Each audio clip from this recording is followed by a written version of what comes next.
While at our southern border, the growing immigration crisis showing no signs of abating in the new year. Douglas Zader has the latest from Washington, where Congress is still searching for an elusive compromise.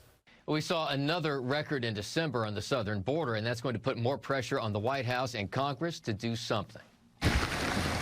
December's numbers from the border are in, and they are shocking. More than 300,000 so-called migrant encounters since the first of the month. That's the equivalent of the population of Pittsburgh streaming across the border.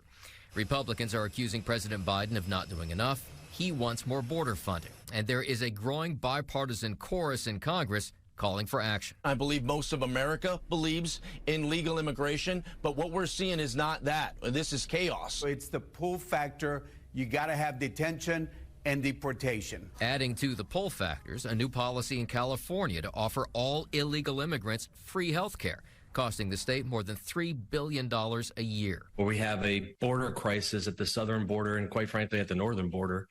And they're basically ringing the dinner bell for people to come. Texas, overwhelmed by the arrivals, is sending immigrants to sanctuary cities, including Chicago, where the mayor has had enough. Well, what we have is clearly an international and federal crisis that local governments are being asked to subsidize, and this is unsustainable.